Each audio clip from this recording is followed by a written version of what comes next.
banyarwandakazi inshuti bakunzi b'urubuga biza tubireba turabasuhuje. Turi kuwa gatatu tariki 28 ukwezi kwa munani umwaka wa 2019. Mukaba mugiye gukurikirana ikiganiro biza tubireba tugaceceka.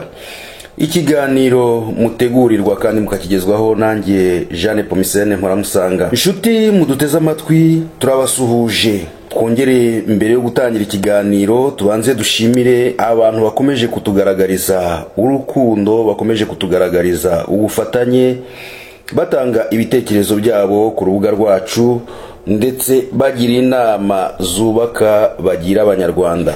Inshuti muduteze amatwi rero, kuri uyu wa gatatu turaganira ku ngingo ebyiri gusa, ntabwo turi bumara umwanya munini. Turagerageza gusesengura ingingo igendanye n'ububanyi n'amahanga, twongere tuvuge kandi ku ngingo igendanye n'umunyarwanda witabye Imana ku munsi wo kuwa mbere tariki 26 ukwezi kwa munani umwaka wa 2019, umunyarwanda waruhagarariye diaspora nyarwanda mu gihugu cya Mozambique uwo bita Louis Baziga. Inshuti muduteze amatwi rero, katujye ku ngingo yacu ya mbere. Ingingo ya mbere igendanye n'ububanyi n'amahanga.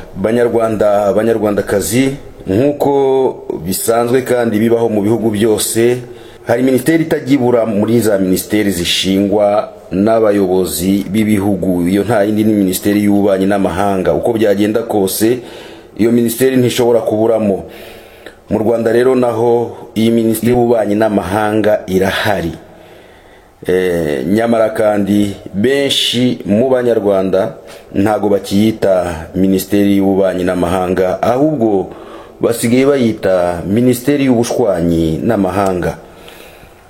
Mucyumva rero iyo ngingo muravuga mutese na yahe makuru mashyashya uzanye, cyangwa se mu byukuri ni ibiki bidasanzwe?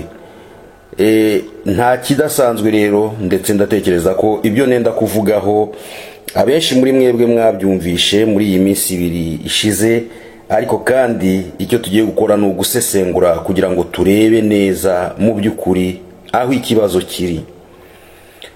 Nkuko mubizi, igihugu cy'u Rwanda nyuma ya 94, nyuma yuko habaye ubwicanyi ndengakamere mu gihugu cyacu, igihugu cy'u Rwanda cyagerageje kwiyubaka. Imyaka ya mbere byabanjije kwiyubaka mu rwego rwo hagati mu gihugu, gushyiraho inzego kugira ngo inzego zongere zikore nyine. Hanyuma hakurikiraho igihe rero cyo gutangira kubaka ububanyi n'amahanga. Igihugu cy'u Rwanda gitangira kugenda kireba za ambasade z'ingenzi zikenewe, ibihugu byihutirwa wenda kuba babifunguramo ambasade. Ibyo ngibyo birakorwa cyane cyane. Ibihugu byafunguwemo za ambasade mbere ni ibihugu bikomeye, bene bya bihugu nyine ubusanzwe usanga ari byo bifasha uduhugu dukennye two muri Afurika. Ibyo rero ntibyatinze, za ambasade zirafungurwa muri Amerika ndetse mu bihugu hafi ya byose by'Uburayi na bimwe byo muri Aziya. Ambasade zirafungurwa. Icyo gihe mu byukuri icyari kigamijwe kwari kugira ngo u Rwanda rwongere rubone inkunga, rwongere rufashwe kugira ngo rubone uko rwiyubaka, ariko kandi noneho no kugira ngo abantu basize bakoze ibyaha mu Rwanda, abakoze ubwicanyi bakurikiranwe mu bihugu babaga bakekwa ko baherereyemo. Izo nizo zari ingingo zihutirwa cyane mu gufungura ambasade.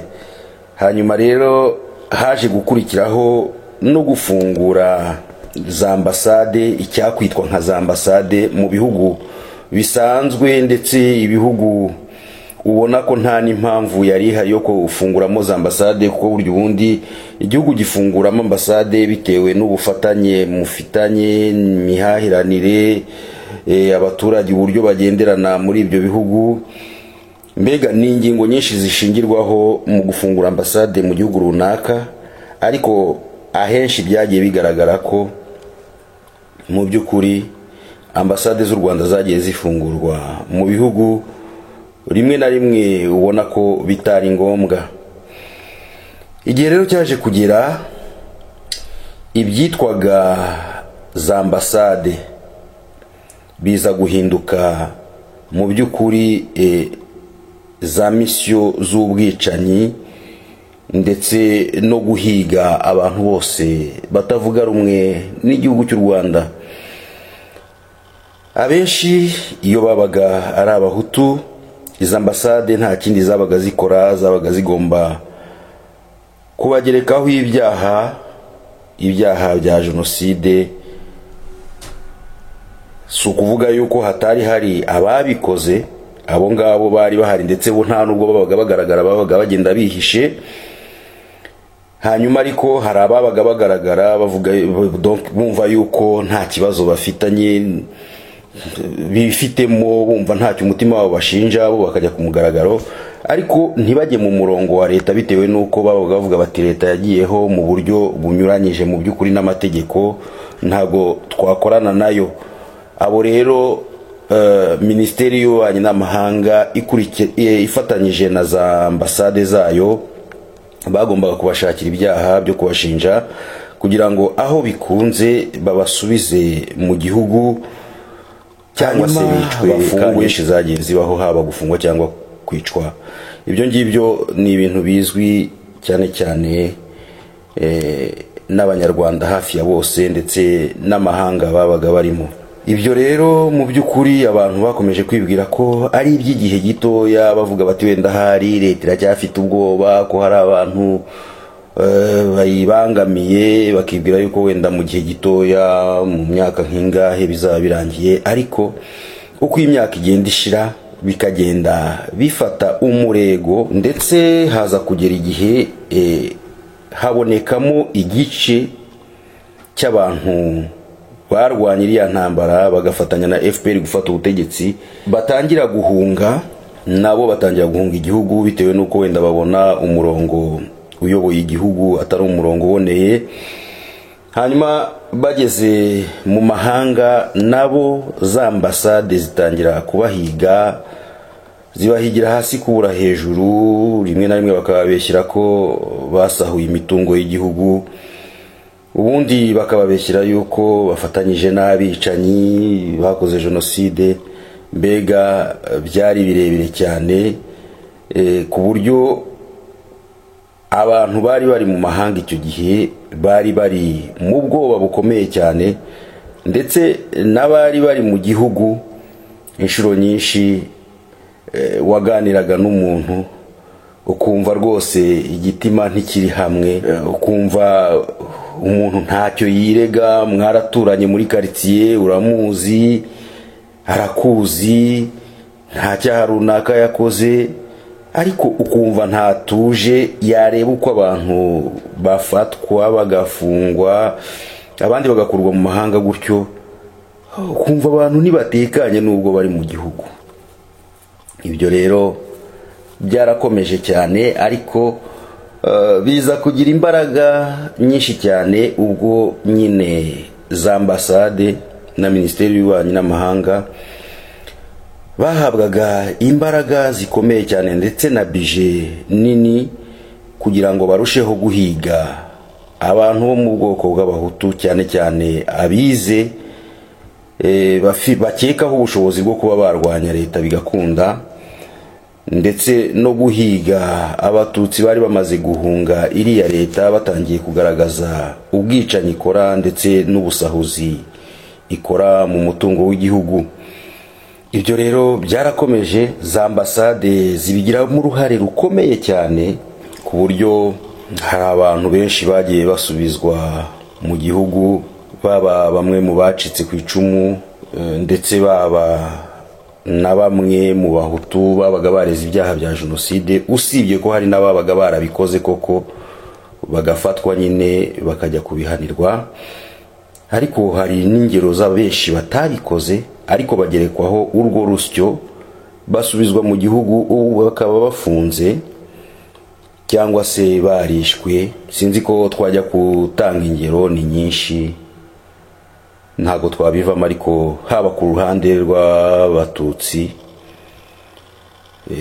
barahari bamaze gusubizwa mu gihugu, haba ku ruhande rw'abahutu barahari benshi bamaze gusubizwa mu gihugu, bakaba barimo kurenganywa cyangwa se nyine batakiriho nk'uko twakomeje kubivuga. Ibi rero mu by'ukuri byaje kuzana igitotsi gikomeye cyane mu mubano w'igihugu cy'u Rwanda n'amahanga.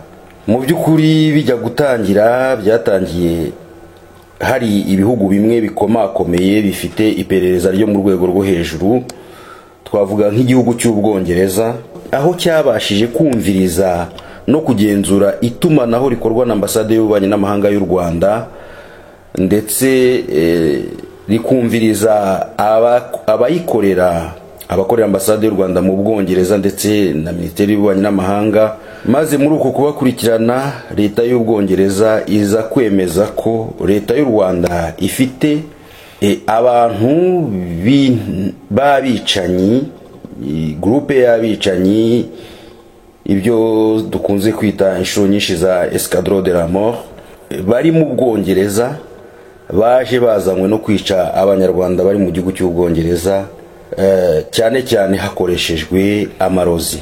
Icyo gihe rero urumva byabwirwaga cyane cyane abo mu bwoko bw'abatutsi bari barahungiye mu Bwongereza, dore ko abahutu bo bari baramaze gukorwamo, barakozwemo abitwa ba Sendashonga, abitwa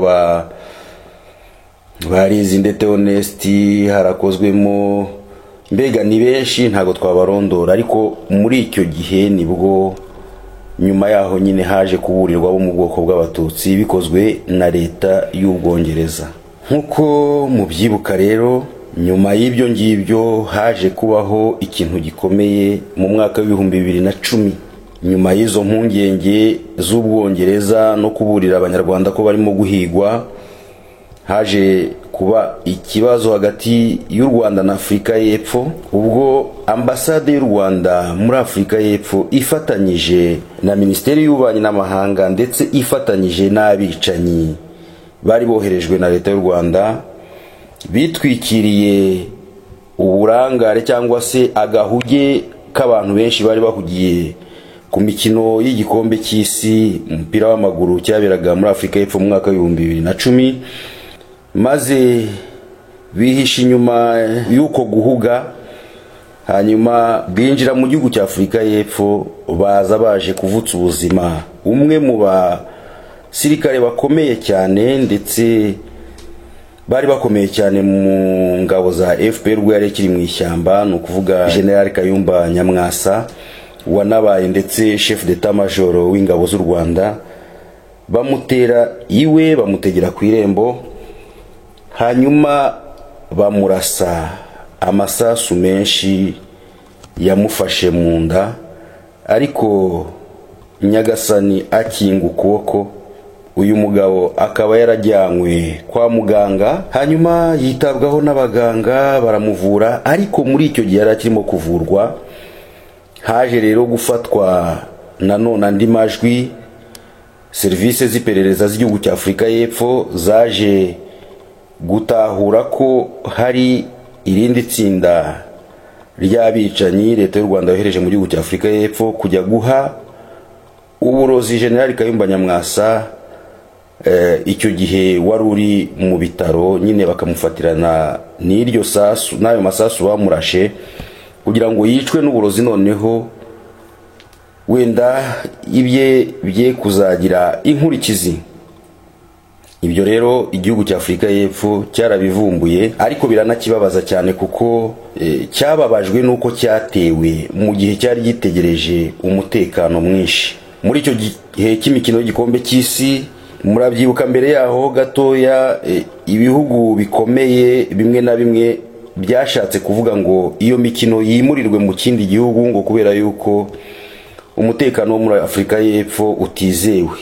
Icyo gihe rero umusaza Madiba Madikizela Nelson Mandela wari wubashywe cyane, yarahagurutse ajya kuburana, aravuga ati igihugu gifite umutekano 100%, ndetse icyo gihe bakaba bararokrise abandi bapolisi basaga 40,000 biyongera ko bari basanzwe kugira ngo bacunge umutekano w'imikino y'igikombe cy'isi hatazagira ikiwuhungabanya. Ku bw'icyubahiro rero Mandela yari afite iyo mikino ntabwo yimuwe. Leta ya Afurika y'Epfo rero yababajwe cyane no kubona igihugu nk'u Rwanda kiyiteza ikibazo muri icyo gihe cy'imikino y'igikombe cy'isi.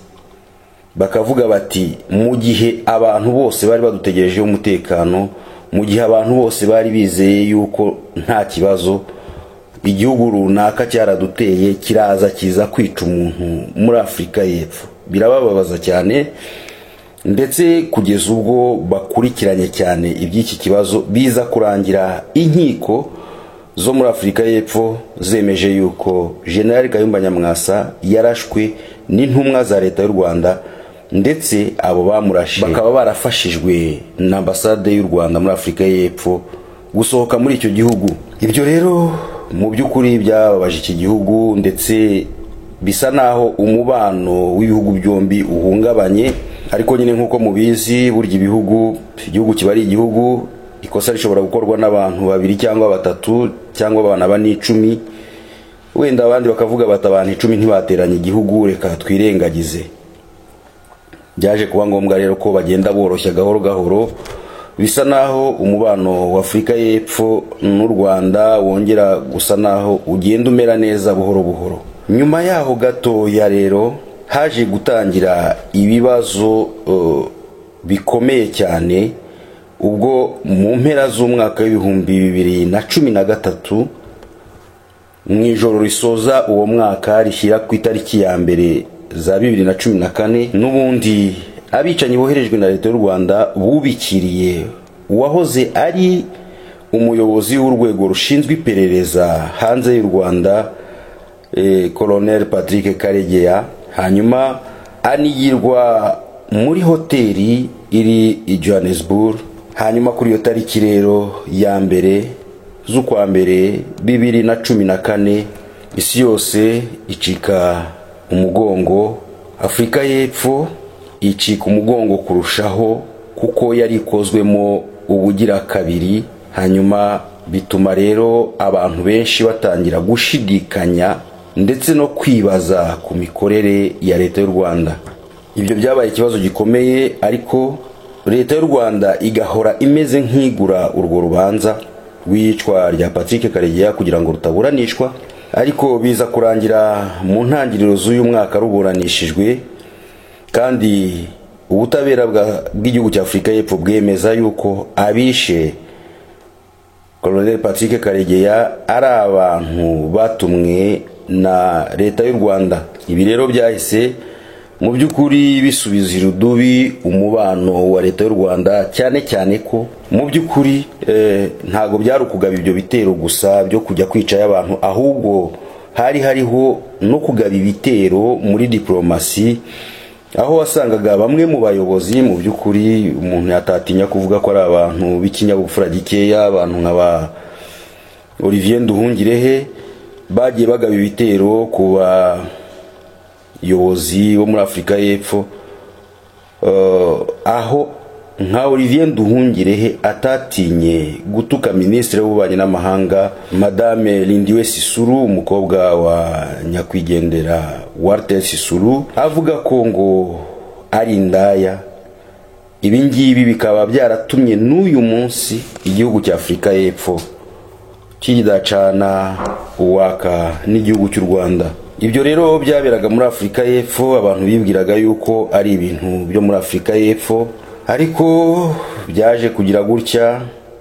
Murabyibuka hagati y'aswa rya Kayumba Nyamwasa ndetse n'urupfu rwa Patrick Karegeya haciyemo ibindi bigendanye no gushyamirana hagati ya Perezida Kagame ndetse na Kikwete, warihoze ari perezida wa Tanzania. Nabwo icyo gihe Perezida Kagame akaba ataratinye kubwira Kikwete ko azamuhitinga ngo atazamenya ikimukubise. Ibyo abivuga abitewe nuko ngo Perezida Kikwete yaravuze ko ibihugu bifite abantu batavuga rumwe bikwiriye guca bugufi bakagirana imishyikirano hanyuma ibibazo bigakemuka mu mahoro. Ibyo rero ntago byagarukiye aho, byaje kototera igihugu cy'u Burundi ubwo byigaragazaga mu 2015 mu gihe Burundi bwiteguraga amatora ya perezida wa Repubulika. Leta y'u Rwanda yifashishije intasi zayo no gucengeza abantu mu gihugu kujya kwangisha abaturage ubutegetsi.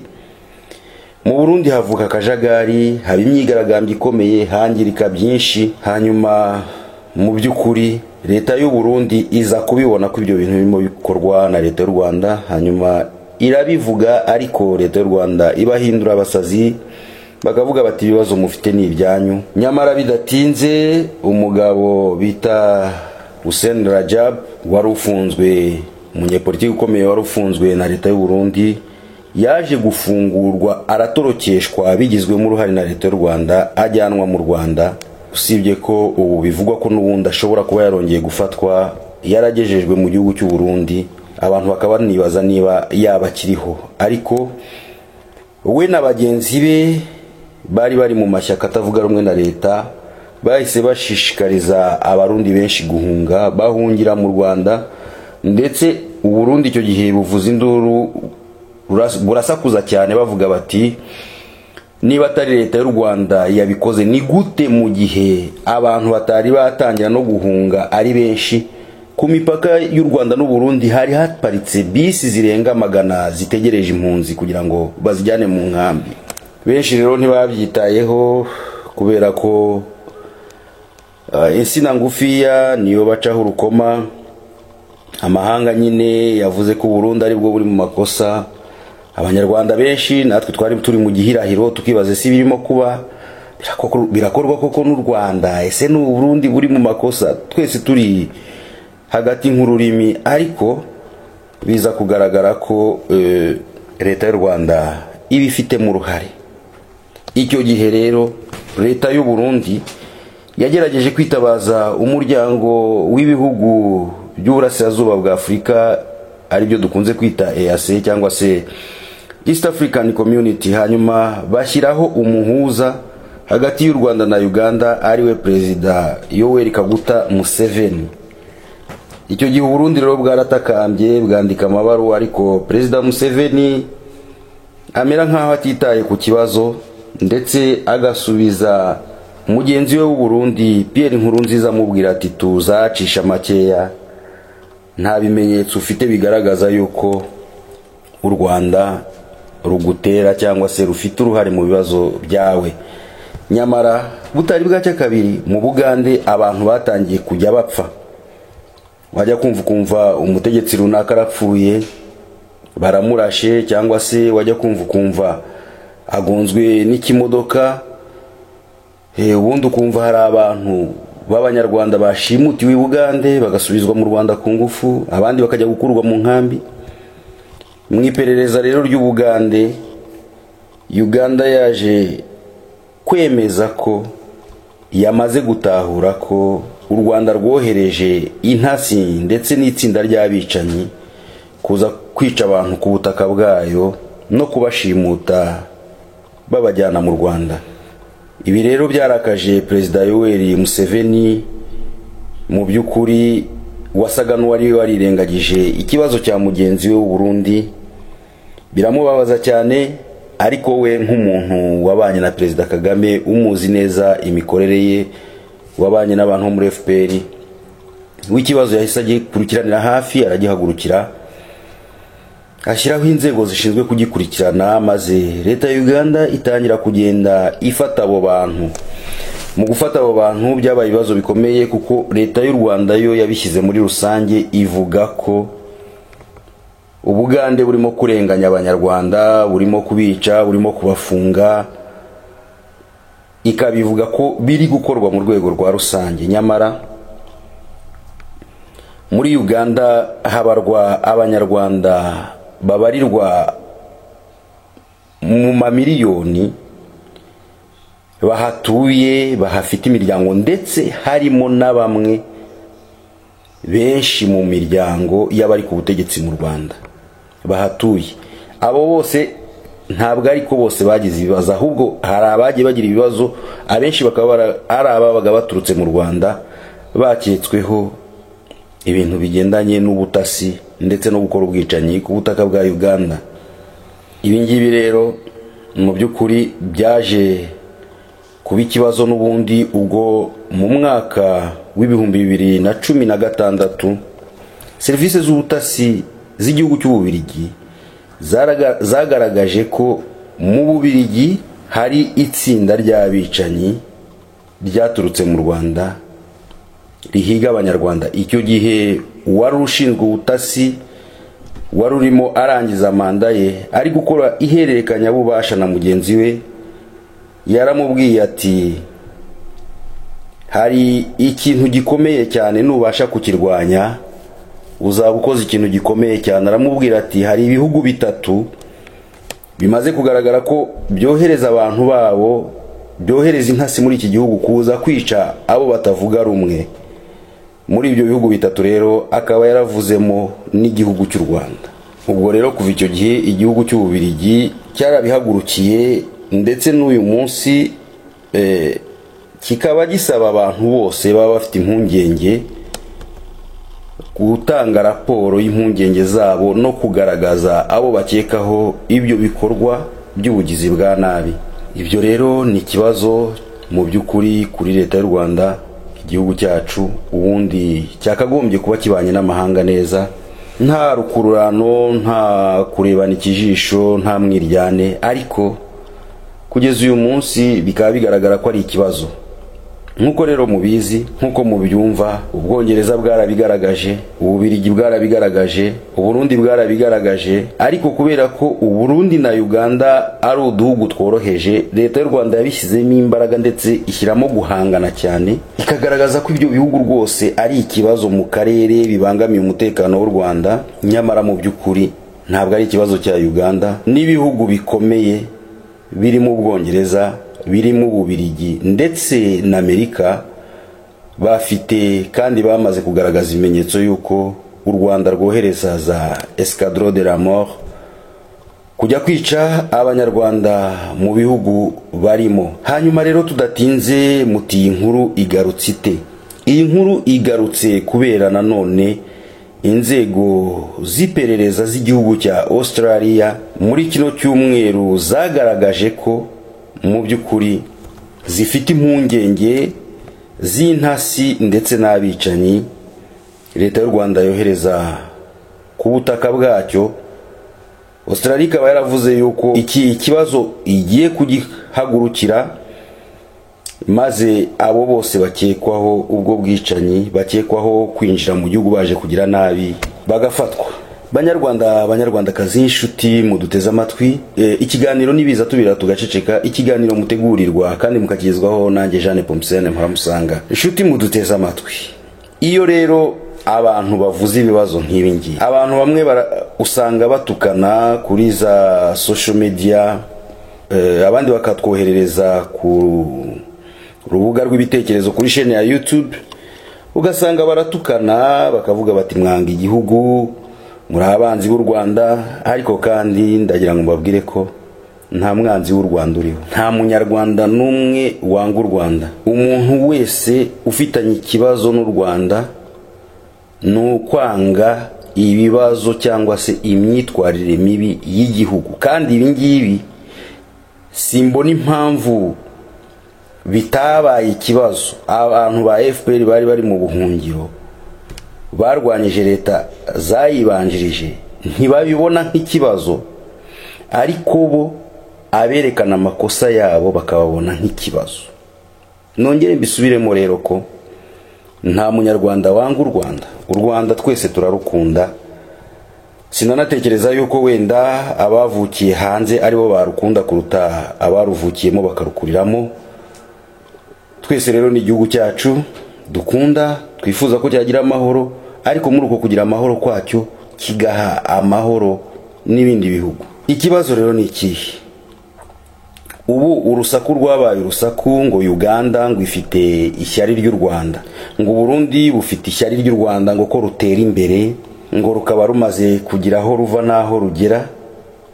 ngo niyo mpamvu baruteza umutekano mukeya, ngo niyo mpamvu barubeshyira ngo ibyaha. Ariko reka mbabaze banyarwanda banyarwandakazi, niba muba mutekereza ko iyo tuvuga ibi ngibi ari ukwanga igihugu cy'u Rwanda, ubu se koko duhagarare ku maguru abiri tuvuge ko na Australia nayo ivuga ibi ngibi kubera yuko ifite ishyari ry'u Rwanda ko rutera imbere? U Rwanda rwateye imbere kurusha Australia, rufite umutekano kurusha Australia, rufite ubukungu buri hejuru kurusha Australia, ku buryo Australia ifite ishyari ry'u Rwanda. Iki ni kimwe mu bihugu bikomeye kiyongereye ku bindi bimaze gutangaza yuko leta y'u Rwanda yohereza za escadron de la mort mu bindi bihugu. Banyarwanda banyarwandakazi, inshuti muduteze amatwi, uru Rwanda ni u Rwanda rwa Gihanga. Gihanga ntiyahanze u Rwanda kubera agatsiko k'abantu runaka, yaruhangiye umunyarwanda aho ari hose. Ibyo kuvuga rero ko abantu ngo ari abanzi b'igihugu cyangwa ko barwanya igihugu, ibyo ngibyo ni bimwe dukunze kwita nonsense. Nta muntu wanga igihugu, nta n'ukirwanya. Icyo abantu barwanya ni ikibi gikorerwa mu gihugu. Tanzania hari ikibazo kwa Kikwete, i Burundi hari ikibazo mu butegetsi buriho kwa Nkurunziza, i Bugande hari ikibazo kwa Museveni, Kongo Kinshasa hari ikibazo kitari cyakemuka nubwo harimo utuntu turimo tugenda dukemuka wenda dushingiye ku butegetsi bushyashya buriho, ariko hari nibigaragara ko bikigoye kubikemura by'imirwano ibera mu burasirazuba bwa Kongo. Ni ukuvuga ngo ibihugu byose bikikije u Rwanda hari ikibazo. Ariko se koko nubwo waba uri marayika ute, ibihugu muturanye byose mwagirana ikibazo, ubwo koko akaba ari wowe ukiri marayika? Byanze bikunze umuntu ugiranye ibibazo n'abantu bose bamukikije niwe uba ari umunyakibazo. Ahubwo ikibazo bafite ni ukudasubiza ijisho inyuma ngo yikontrole, amenye aho yakosheje, amenye icyo agomba gukosora. Ariko ntabwo ushobora kugirana ikibazo n'abaturanyi bose ngo nurangiza uvuge ngo ko ari wowe marayika kuri umwere. Ibyo bihugu byose bikwanga, bikurwanya, kuko igihugu cyose kigira uko kibaho, nicyo kigena iterambere ryacyo, nicyo kigena ibyibanze ku baturage bacyo. Sinumva rero impamvu ikibazo cyabaye hagati y'u Rwanda na Uganda cyangwa n'u Rwanda n'u Burundi cyakwitwa ngo ishyari. None se ubwo n'Ubwongereza bufitiye ishyari u Rwanda ko rwavuze ko icyo kibazo gihari? None se ubwo n'Ububiligi bufitiye ishyari u Rwanda koko ko nabwo bwavuze yuko u Rwanda rwohereza abicanyi n'intasi mu gihugu? Ubwo se Australia ibivuze uyu munsi mu by'ukuri nayo ifite ishyari ku Rwanda? Ubwo se niba ibihugu bikikije u Rwanda birurega icyo kintu, ibihugu byo hakurya y'inyanja bikarurega icyo kintu, ubwo u Rwanda ruracyari marayika koko? Ubwo ruracyari umwere? Ntabwo cyari igihe mu by'ukuri cyo gusubiza inyuma amaso bagakosora ibi bintu barimo bakora? Nkuko rero twabyise, inshuti muteze amatwi, ikiganiro nibiza tubireba tugaceceka. Ubu uyu munsi bivugwa n'abantu bakeya, amaradiyo amwe namwe, imbuga nkoranyambaga, bakeya batari benshi, kandi babivuga abanyarwanda bagenzi babo bacengejwemo amatwara y'ishyaka riri ku butegetsi bakabita abanzi b'igihugu. Ariko reka mbabwire ingaruka zabyo. Umunsi igihe kizagera umunyarwanda yajya asaba viza yo kujya mu kindi gihugu bakayimwima, bakavuga bati ibyo ni bya byihebe, bakagufata nk'aho uri kwa Bin Laden. Umunsi igihe kizagera wajya ugera mu gihugu ugasanga baraguhozaho ijisho bavuga bati mwitonde umwicanyi ari hano. Umunsi igihe kizagera buri gihugu cyose kigahagurukira kurwanya iyo leta y'abicanyi, mumenye ko umusivile niwe uharenganira bikomeye. Reka mbabwire, mwari munazi yuko niyo uwo mutegetsi afashwa agafungwa, mwari muzi aho afungirwa? Mwari muzi ko ajya gufungirwa Arusha, hanyuma UN ikamugenera ibyangombwa byose akeneye? Mwari muzi ko ajya gufungirwa irahe, ahantu aba muri hoteli? Ariko wowe muturage nuramuka ufashwe warashyigikiye ibyo bintu cyangwa warabyijanditsemo, ntabwo uzajya gufungirwa Arusha, nta nubwo uzajyanwira he. We bazakujyana muri gereza zo mu Rwanda, bagukubite kuva mu bworo bw'ibirenge kugeza mu gitwariro, nugira amahirwe ntibakwice, utungwe n'impungure zirimo amabuye, urware ubure na aspirine kugeza ubwo uzapfa utuma ivu, kandi ibintu byaraje ubireba ukicecekera. Banyarwanda, Banyarwandakazi, ibi ni ukugira inama abaturage ndetse n'abategetsi, kuko simbona impamvu twavuga ibi ngibi mukavuga ko turi abanzi b'igihugu. Inyungu twaba tubifitemo ni iyihe? Iyo tuvuga ibi ngibi twe tubishingira kuri experience cyangwa se ubunararibonye rw'ibindi bihe u Rwanda rwanyuzemo.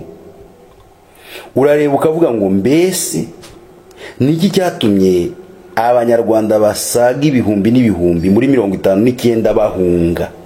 Wamara kubona ko bahunze ukibaza ni irihe kosa ryakozwe n'ubutegetsi bwari buriho mbere y'ubwabusimbuye muri 59, ukanibaza ni irihe kosa ryakozwe n'ubutegetsi bwagiyeho nyuma ya 59 busimbuye ubwari buriho mbere.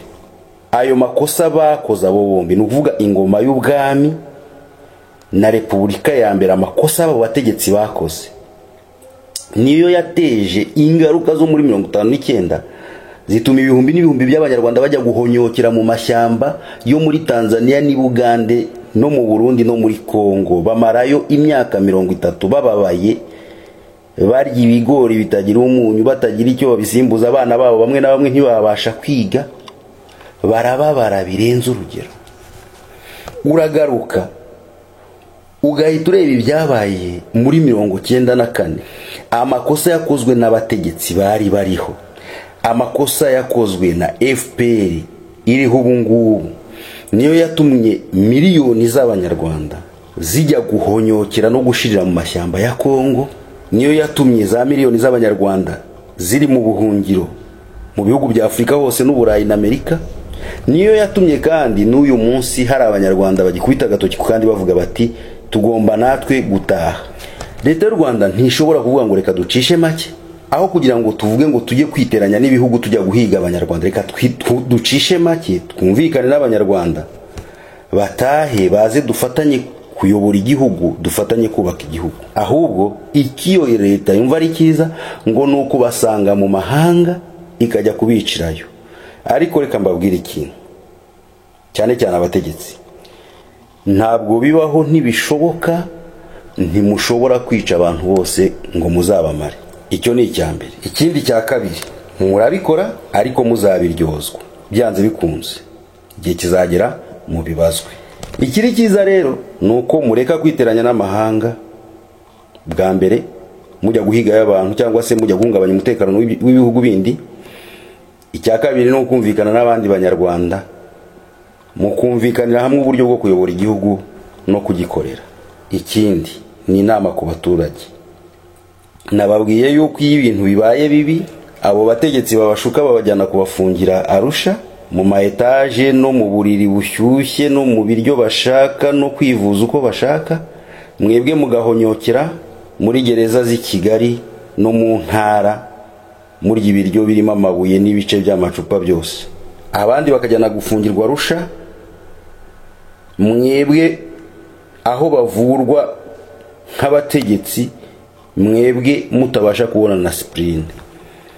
Kandi abo bategetsi baba babarirwa ku rushyi rw'ukuboko ugereranyije n'abaturage bayobeje.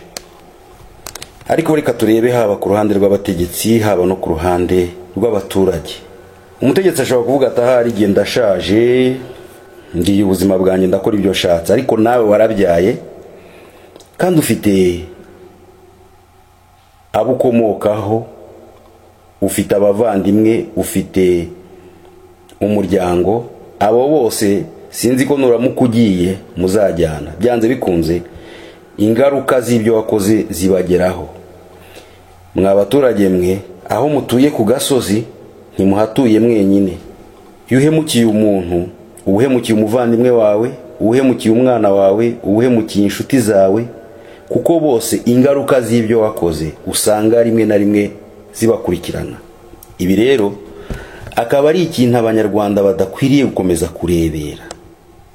Bakwiriye kwegera abategetsi, abanyarwanda bagacika kuri iyi ngeso yo kugira ngo amakosa akorwe bayareba baceceke, bige kubwira abayobozi ko ibyo bakora atari byo. Ibitari ibyo ingaruka zo zirahari kandi zizagera ku banyarwanda bose babigizemo uruhare. Ikibabaje nuko n'abatarabigizemo uruhare zibageraho. Bamwe usanga bavuga ngo ntacyo bashaka kuvuga, ngo bativanga muri politiki, ariko politike wayijyamo utayijyamo ikugiramo uruhare, kuko si impamya yuko abaturage bose bahonyokeye mu mashyamba yo mu bihugu by'ibituranyi muri za 59 n'imibabaro bagiriyeyo, si impamya ko bari bafite uruhare mu makosa yakozwe n'ubutegetsi bwa cyami.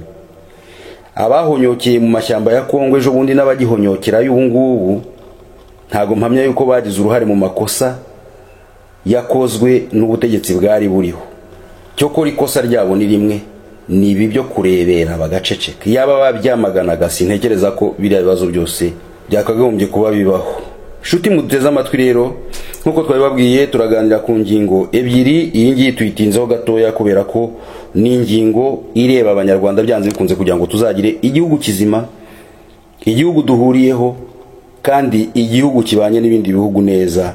Nuko ibi bintu tugerageza kubyamagana nta gukebera mu mano. Uko byagenda kose sintekereza ko hari umuntu ubutekereza ko wenda haba ku rubuga biza tubireba, haba kuri za radio zose izo numva, radio Ubumwe, radio Urumuri, radio Itahuka n'andi maradiyo yose, sintekereza yuko hari umuntu ufite urwango rwo kuvuga gusa ngo ndanga umuntu kubera ko ari iki cyangwa se ndamwanga muzize uko yavutse.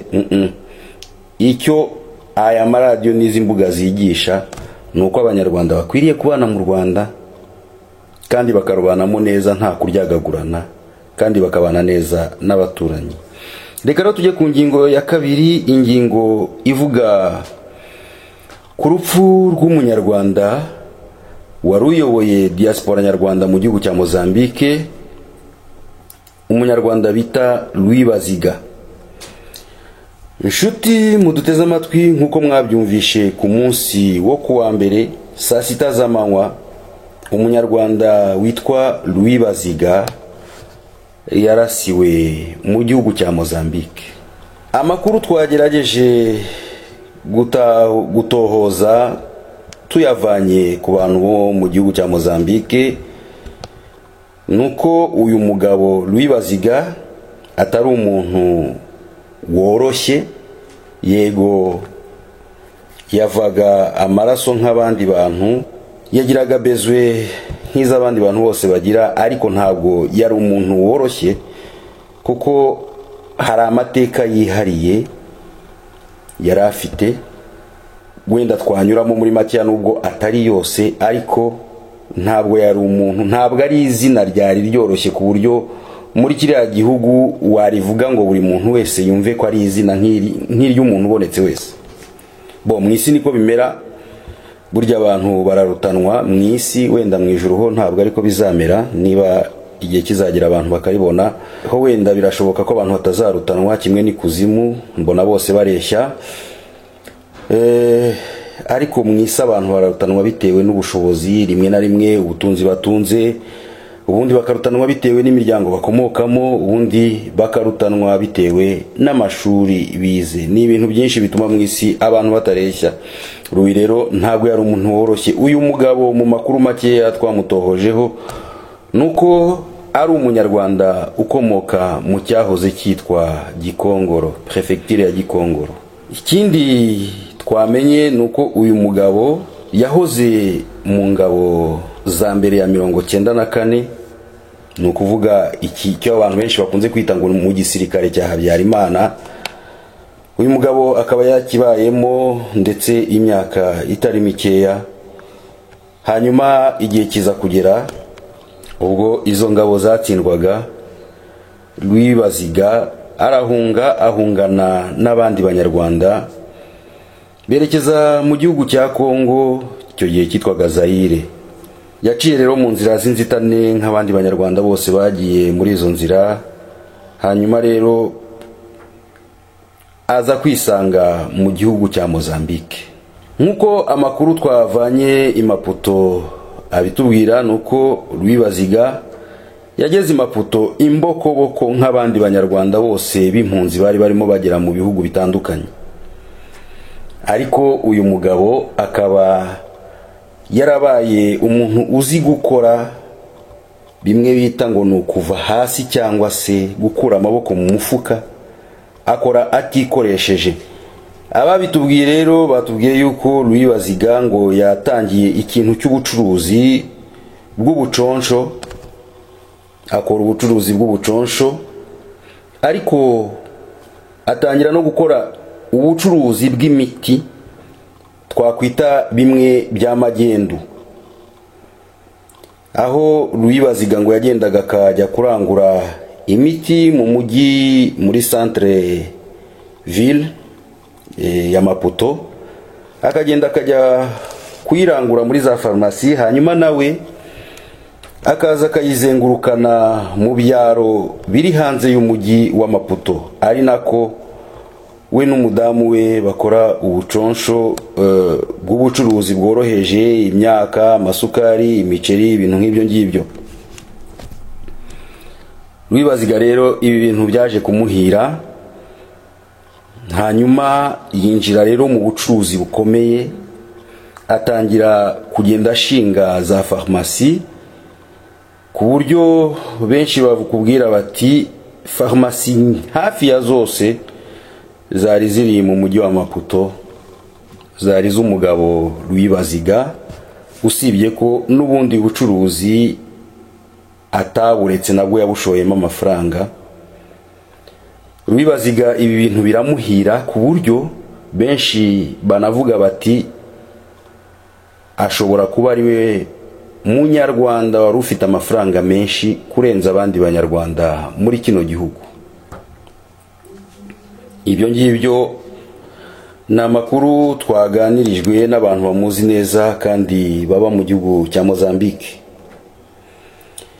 Rwibaziga rero yarakize, ibintu biramuhira cyane, ndetse ngo aba umuntu ukomeye cyane kugeza ubwo byamworoheraga cyane kugera ku nzego z'ubuyobozi ndetse no muri presidence y'igihugu cya Mozambique. Rwibaziga ngo kubonayo audience bikaba byari ibintu byoroshye cyane, bitasabaga umwanya munini, ku buryo yasaga naho biturutse ku mafaranga atunze yari yaramaze kwigarurira inzego z'ubuyobozi mu gihugu cya Mozambique. Ibi rero byakomeje gutyo, ariko amakuru tuvana muri icyo gihugu nyine atubwira yuko mu mwaka w'ibihumbi 2011 leta y'u Rwanda yari ifite ambasade mu gihugu cya Afurika y'Epfo, yakomeje gutekereza ku gihugu cya Mozambique, cyane cyane ko cyari gituyemo abanyarwanda benshi. Ababyibuka ku bari bari mu gihugu, sinzi niba mubyibuka neza ko twabaga tubwirwa neza ko abanyarwanda muri Mozambique nta nubwo bavugaga abanyarwanda, bavuga ngo mu gihugu cya Mozambique niho interahamwe zose ziri. Abanyarwanda bose baba mu gihugu cya Mozambique bafatwa nk'interahamwe. Ibyo ngibyo byari bizwi ku buryo nta nubwo byari byoroshye kuba waturuka mu Rwanda ngo ujye mu gihugu cya Mozambique, usibye yuko nyine iyo umaze gusohoka ubisobanukirwa nyine, kuko umunyarwanda hageze hose ni hahandi yakirwa n'abanyarwanda, kandi si uvuga ngo yakirwa n'abo bahuje akarere cyangwa ubwoko cyangwa iki. Uko byagenda kose umunyarwanda yasohotse akajya mu kindi gihugu yakirwa n'abandi banyarwanda. Ibyo rero nibyo ni politike ya leta nyine babaga bakoresha mu rwego rwo kwangisha abaturage, abantu bari mu mahanga, bavuga ko bose ari interahamwe. Ariko nyine nk'uko twabivuze, leta y'u Rwanda yari ifite impungenge z'abanyarwanda baba mu gihugu cya Mozambique, ndetse ikavuga yuko hashobora no guturuka imbaraga nyinshi mu rwego rw'ubushobozi bw'amafaranga, imbaraga zishobora kuyirwanya, kuko mu gihugu cya Mozambique hari hamaze kugaragara abanyarwanda bafite amafaranga menshi cyane, bigatera leta y'u Rwanda impungenge ko bashobora kuyakoresha mu gufasha wenda abashobora gushaka uko bayirwanya mu rwego rwa gisirikare. Ibi rero byatumye ambasade y'u Rwanda iri Pretoria mu gihugu cya Afurika y'Epfo ishaka ukuntu yegera aba banyarwanda bari bari mu gihugu cya Mozambique, ariko bitegereje basanga byanze bikunze kugira ngo bikunde nuko bashakisha umuntu ufite imbaraga cyane muri kiriya gihugu cya Mozambique kandi ubasha kugera ku nzego z'ubuyobozi. Uwo rero nta wundi yari Louis Baziga. Niwe munyarwanda, si we wenyine, ariko byabaga bimworoheye cyane kuba ashobora kubwira abantu benshi b'abanyarwanda bakamutega amatwi, kandi akaba ashobora kugera mu nzego za Mozambique bimworoheye. Muri 2011 rero ambasade y'u Rwanda yohereje umugabo bita Claude Niko Bisanzwe i Maputo. Uyu Claude Niko Bisanzwe akaba ari nawe ubu uri ambasaderi w'u Rwanda mu mujyi wa Maputo, ariko icyo gihe akaba yarakoraga muri ambasade y'u Rwanda i Pretoria. Claude Niko Bisanzwe rero hamwe na delegation ngo yarayoboye nibo bagiye i Maputo mu 2011 bajya kunegosia umugabo Louis Baziga, bamwumvisha yuko nta kibazo afite, nta mpamvu yo gukomeza kwitwa impunzi, kandi bamwumvisha ko ashobora gukorana na leta y'u Rwanda hanyuma akayobora diaspora nyarwanda. Bidatinze rero Louis arabyemera. Amaze kubyemera rero ubwo amakuru nyine aratubwira ko uyu mugabo Claude Niko Bisanzwe byibuze ngo muri uwo mwaka buri cyumweru yagombaga kugera i Maputo inshuro zitari munsi y'ebyiri, mu rwego rwo gufatanya na Louis Baziga gushaka abayoboke bajya muri iyo diaspora ndetse no gukorana na leta y'u Rwanda. Byaje kurangira rero uwo mwaka diaspora nyarwanda itangijwe mu gihugu cya Mozambique, iyoborwa na Louis Baziga, bamushyiraho na komite yo gufatanya. Bitari ngombwa wenda ko tuvuga amazina yabo, kuko rimwe na rimwe hari igihe usanga wenda biba bitari ngombwa, ariko batangira gukora. Intego yabo ya mbere yari ugushishikariza abanyarwanda kubakura ku byangombwa by'ubuhunzi bakabashyira kuri za pasiporo z'u Rwanda. Noneho ngo umunyarwanda akahaba atitwa impunzi, ahubwo yitwa umunyarwanda waje gukorera muri Mozambique. Ariko ibi ngibi abanyarwanda benshi ntago babyumvishe, ahubwo babigizeho impungenge. Baravuga bati nitumara kuba abanyarwanda tugafata pasiporo z'u Rwanda kandi twarahunze u Rwanda dufitanye na leta ikibazo cy'imiyoborere, byagaragara nabi. Abanyarwanda benshi barabyanze, usibye ko hari n'abandi babyitabiriye bafata za pasiporo z'u Rwanda, noneho batangira gukorera muri Mozambique nk'abanyarwanda bahatuye ariko batari impunzi, nyamara abandi benshi bakomeza kwitwa impunzi. Umubare w'ababyitabiriye rero wabaye mukeya, ntago babaye benshi cyane, ku buryo ibingibi byakomeje kujya biba ikibazo. Leta y'u Rwanda ikabona yuko bishoboka ko Louis Baziga ashobora kuba adakoresha imbaraga ze nk'uko zingana, kuko leta y'u Rwanda yo icyambere yabaga ishaka kugira abantu ishimuta ibakuye muri Mozambique. Ni ukuvuga ngo Louis Baziga yagomba gufatanya n'inzego za Mozambique kubashakira ibyaha no kubirukana muri icyo gihugu. Ibyo ngibyo rero ntabwo ari kenshi byakunze. Ikindi kigeretseho nuko bavugaga bati Louis afite ijambo mu banyarwanda rifatika bitewe n'amafaranga tumuha, usibye yuko na leta yashoboraga kongera amandi muri ibyo bikorwa. Ariko turabona ababyitabira atari benshi tugereranyije n'imbaraga za Louis. Ariko kubera ko icyo gihe Louis ari we wari warabyemeye, ntago bamuvanyeho, yakomeje gukora gutyo nyine. Nyuma rero leta y'u Rwanda, aya ni amakuru tuvana ku bantu muri Mozambique, leta y'u Rwanda yaje kubona ko imbaraga za Louis zitahagije, ahubwo ishaka no gukoresha imbaraga z'amadini. Bivugwa ko abari bahagarariye idini rya ADEPR mu gihugu cya Uganda bahawe misiyo noneho yo kujya gufata idini ry'abanyarwanda ryakoreraga muri Mozambique, idini baho bita imashava, kujya kurifata bakarihindura ADEPR. Ibi rero byabaye ibibazo bikomeye, habamo guhangana, habamo amacakubiri, bikitwa ko ari ukurwanira amafaranga n'ubuyobozi, bijya mu manza, bijya ku mateleviziyo. Abo banyarwanda bari Mozambique bakavuga bati ni Louis ubirimo afatanyije n'abayobozi b'idini ryavuye muri Uganda. Abandi nanone bakavuga bati abo bayobozi, abo bantu cyane cyane abakiri impunzi, ni abantu b'imitwe iremereye. Iyo babonye umuntu wenda ukorana na leta, uri ku ruhande rwa leta, bamufata nk'umwanzi, ugasanga barashaka kumurwanya. Mbega bibi bintu birebire tutarondora ngo tubirangize. Ariko ako kajagari kose kabaye muri icyo gihe mu mwaka w'ibihumbi 2016 ndetse na 2015, kagaragayemo nyine abanyarwanda b'impunzi bakitwa impunzi,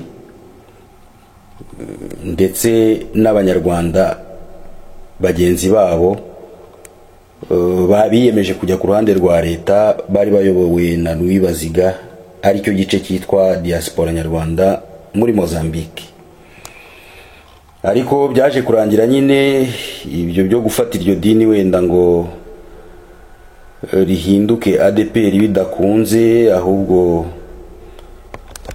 mbega muri makeya iryo dini naryo ricikamo ibice, bamwe bajya ukwabo abandi bajya ukwabo. Uyu munsi bakaba nta kibazo bari bafite. Nkuko mwabyumvishe rero, mu mezi yashize makeya atari menshi, leta y'u Rwanda imaze kubona imaputo haraya abanyarwanda bahagije biyemeje gukorana nayo, yahisemo kuhafungura ambasade. Ibivugana n'igihugu cya Mozambique kirabyemera, hanyuma bahafungurayo ambasade. Iyi ambasade rero bayishinga witwa Claude Niko Bisanzwe, ari nawe twababwiye wagize uruhare rukomeye cyane mu kwimika Louis Baziga kuyobora diaspora nyarwanda imaputo. Muri makeya rero ibibazo bihari cyangwa se amakuru twahawe n'abantu bari imaputo nuko kugeza aka kanya Louis Baziga yarishwe ku munsi wo kwa mbere saa 6 z'amanywa, ariko urujijo ni rwose kubigendanye n'urupfu rwe. Bamwe baravuga bati bari mu rungabangabo, baratekereza bakavuga bati se Louis Baziga yishwe na cya gice cy'abanyarwanda b'impunzi bahoraga bahanganye nawe, bavuga ko wenda ashaka ku abagambanira afatanyije na leta. Ariko nanone ibyo ntibabyemeza, ahubwo bakakeka ikindi gice, kubera ko mu by'ukuri Louis Baziga nubwo yarayoboye diaspora nyarwanda, hari ikindi gice cy'abanyarwanda batamwemeraga, bari kumwe nawe muri diaspora, bashaka kwavaho nabo bakayobora. Abo ngabo rero ngo bahanganye nawe kugeza ubwo bahashinze ambasade, leta y'u Rwanda ihashinze ambasade, noneho ihohereza uyu mugabo Claude Niko Bisanzwe, ari nawe washyizeho nyine Baziga. Claude Niko Bisanzwe rero wari uziranye cyane na Baziga, agera imaputo ngo yasanze muri diaspora harimo ikintu cy'igice no kutumvikana. Hanyuma bakavuga ko abantu bamwe na bamwe babaga bashaka kwavaho, barimo ndetse umugabo bita Kamonyo Jean Pierre, bakomeje kumurwanya kugeza ubwo uyu ambasaderi mushyashya Claude Niko Bisanzwe yaje kujya ku ruhande rwabo, no akomeza kumva ko byanze bikunze Louis agomba kuva kuri uyu mwanya w'ubuyobozi bwa diaspora. Ariko nanone bakagongwa n'ingorane imwe ko abantu benshi bari muri diaspora nibo abenshi nabashyigikiye uyu mugabo Louis Baziga. Kiba ikibazo rero gikomeye, kuko cyatumye bisa naho diaspora icitsemo ibice, bituma Claude ngo atangira kuzajya avuga nabi. Ndavuga Claude uyu niko bisanzwe, ngo akavuga yuko Louis n'ubundi nta kintu kidasanzwe yakoze ngo ugereranyije n'imbaraga ze n'ubushobozi afite, ngo yagomba kuba yarahinduye abantu benshi kurenza abafite muri kino gihe, ko agomba guhinduka. Donc komite igomba guhinduka kubera yuko yakoranye imbaraga nkeya. Ibyo rero ngo n'umwuka wari umaze igihe utari mwiza muri diaspora nyarwanda muri Mozambique. Hari icyo gice nyine kiyobowe na Claude niko bisanzwe ndetse n'uyu mugabo Kamonyo Jean Pierre. Tunababwire yuko amwe mu makuru tuvana i Maputo, uyu mugabo Kamonyo Jean Pierre ari umwe mu bantu ba hafi b'umuryango w'uwahoze ari perezida w'u Rwanda mu gihe cya jenoside, nyakwigendera Sindikubwabo Theodore.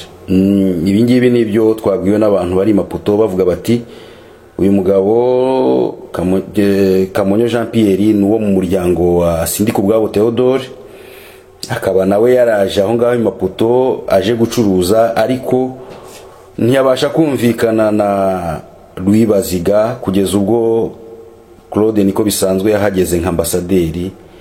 Hanyuma rero bajya muri groupe imwe yo kurwanya Louis Baziga. Ubwo rero igihirahira abanyarwanda barimo i Maputo no kwibaza niba urupfu rwa Louis Baziga ahari wenda yabazize abanyarwanda b'impunzi batumvikanaga nawe, cyangwa se yabazize ambasaderi niko bisanzwe Claude, cyangwa se niba yaba yazize urugomo rusanzwe rw'abantu wenda baba bafitanye ikibazo bashakaga kumwica. Muri makeya nicyo ngicyo abanyarwanda barimo bibaza kugeza aka kanya. Rero mu by'ukuri abantu bategerejweho igisobanuro wenda cyafasha abanyarwanda niba biri gusa, nge ni nkako mbibona, kuko amakuru atangwa n'abantu b'impunzi muri Mozambique bo barashinja ko yaba yishwe na leta y'u Rwanda nyine ikoresheje Claude niko bisanzwe, ariko ibyo ntiwabishingira ngo byemere ku ijana ku ijana. Hanyuma igihande cya ambasade y'u Rwanda kiyobowe na Claude niko bisanzwe ndetse n'abitwa ba general nabo bari muri diaspora nyarwanda, umugabo witwa general wita general, bakavuga yuko ngo Louis Baziga ashobora kuba yishwe ngo naba abanyarwanda b'impunzi nyine batumvikanaga. Ubwo ndi kuvuga impamvu nyine tubona ko ibyo tubwirwa na ambasade tutabifata nk'ukuri, kandi ibyo tubwirwa nanone n'igice cy'impunzi nabyo tutabifata nk'ukuri, kuko uyu mugabo Louis Baziga yari afite ikibazo ku mpande zombi, haba ku ruhande rwa ambasade, haba no ku ruhande rw'abantu babanaga mu mujyi wa Maputo. Ubu rero muri aba bantu bombi, baba abo bantu b'impunzi, baba ambasade y'u Rwanda, nta n'umwe abanyarwanda bakwiriye gutega amatwi ngo bumve ko ibyo babwira ari ukuri, kuko bose bari bafitanye nawe ikibazo kandi gishobora kuba cyamwicisha. Cyo ni icyambere. Aho rero tugira tuta abantu bafite ijambo kuba bagira ibyo basobanura, no kuvuga inzego z'umutekano z'igihugu cya Mozambique zimaze gukora iperereza ryimbitse ku rupfu rwa Louis Baziga, zishobora kwemeza zikavuga ziti wenda uyu mugabo yazize abantu abanaba, cyangwa se umuryango wa Louis Baziga, no kuvuga umufasha we cyane cyane, kuko burya iteka ryose iyo umugabo afite ikibazo gikomeye, byanze bikunze umugore arakimenya inshuro nyinshi. Iyo umugabo afite abantu bahanganye hanze bishobora kugira ingaruka ku buzima bwe, umugore arakimenya. Kimwe nuko umugore aramutse agifite inshuro nyinshi, bose kenshi wenda, ariko n'umugabo nawe ashobora kukimenya. Ariko cyane cyane ku bagabo, iyo umugabo afite ikibazo hanze gishobora kugira ingaruka ku buzima bwe, inshuro nyinshi umugore arakimenya. No kuvuga ngo rero umugore wa Louis niwe uzi uburemere bw'ikibazo Louis yari afitanye n'abo bantu b'impunzi batavugaga rumwe, wenda kubera ko akorana na leta, cyangwa se niwe uzi uburemere bw'ikibazo Louis ariwe mugabo wenyine yari afitanye na ambasade y'u Rwanda gishobora kumwicisha. No kuvuga ko uyu mugore nubwo iperereza ryaba ritajyarangira, ashobora kuvuga ati ngenda point urutoki aha naha, ariko kugeza aka kanya nyine urumva aracyari mu kibazo ari mu gahinda k'umugabo we witabye Imana, ndetse ngira ngo tubonereho no kumwihanganisha, tunasabe n'abanyarwanda bari mu gihugu cya Mozambique kumwihanganisha, kuko mu by'ukuri uyu mugabo yakoranye na ambasade y'u Rwanda, ariko afite n'amateka akomeye mu mpunzi z'abanyarwanda mu gihugu cya Mozambique. Amateka afite n'ayahe? Nuko uyu mugabo iyo uganiriye n'abo bantu bitwa ko ari impunzi muri Mozambique, iyo uganiriye n'abari muri diaspora, bakubwira ko uyu mugabo nta muntu n'umwe wigeze agaragariza impunzi z'abanyarwanda umutima mwiza nk'uyu mugabo Louis Baziga. Bakubwira yuko uyu mugabo yatunze kandi aratunganirwa, ariko atigeze ashaka kurya umutungo we ngo awiharire wenyine adafasha abandi banyarwanda. Bakubwira abanyarwanda benshi bagiye bagera muri kiriya gihugu bakennye, akahagera nta shinge nta rugero, uyu mugabo akabashakira akazi, akabashakira ubufasha, ndetse benshi muri bo akabaha amafaranga yo gucuruza, bagatangira bakicururiza, bakavuga bati ucuruza hano wese asa n'ubikomora kuri Baziga. Ibyo abo ngabo abantu b'impunzi bari hariya barabikubwira, bakakubwira bati no, yari umugabo mwiza kugeza ubwo nta munyarwanda n'umwe wigeze amugana afite ikibazo ngo amwirengagize. Ndetse baranakubwira bati na nyuma y'ibibazo byabaye mu idini, umuntu wamusangaga afite ikibazo akamutakira, Louis Baziga ntiyamwirengagizaga, yafataga amafaranga akamuha akagenda ukemure. Ni ukuvuga ngo mu mujyi wa Maputo hari abantu benshi bafitemo amaduka, bakubwira bati jyewe amafaranga nayakomoye kuri Baziga, niwe wampaye igishoro, ankodeshereza inzu, ndagenda ndatangira ndacuruza. Iyo bajije abo ngabo bamwe na bamwe bagiye bari muri diaspora, barakubwira bati yari umugabo mwiza, yafashaga abantu bose. Ni ukuvuga ngo ikibazo cyabayemo nuko habayemo urwikekwe ko yagiye gukorana na leta. Ikindi kibazo cyabayemo nuko ambasade y'u Rwanda hamwe n'abanyarwanda bari muri diaspora batamushakaga, bahoraga bifuza kwavaho. Ubu rero akaba yitabye Imana arashwe, atazize uburwayi, atazize impanuka, ahubwo yishwe n'abantu batari bamenyekana.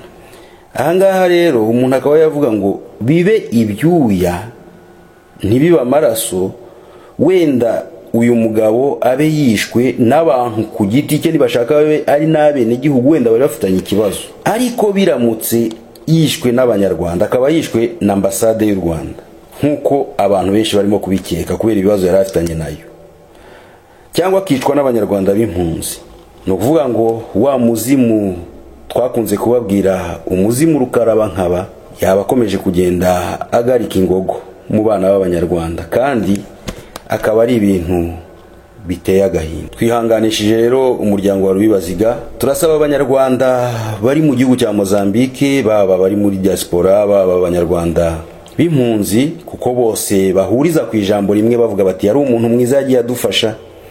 Tubasabe nabo bamubere umuntu mwiza, bagende begera umuryango we, bawufate mu mugongo, hanyuma iby'ukuri k'urupfu rwe bizamenyekana nyuma y'iperereza, cyangwa se umuryango we ugize ikintu utangariza abanyarwanda. Nshuti mwari muduteze amatwi rero, abanyarwanda baravuga ngo burya ngo umunywanyi w'impyisi cyangwa se inshuti y'impyisi ngo niwe irya bwa mbere. Ubwo ntawamenya niba iyo mpyisi ari imuriye cyangwa se yabazize nyine uko kutumvikana n'impunzi ziri mu gihugu cya Mozambique. Turabashimiye rero, turasaba ko mukomeza kutwungura ibitekerezo, mukatwandikira ku rubuga biza tubireba, cyangwa se mukatanga ibitekerezo byanyu kuri chaîne yacu ya YouTube. Mugire amahoro kandi mugire umunsi mwiza.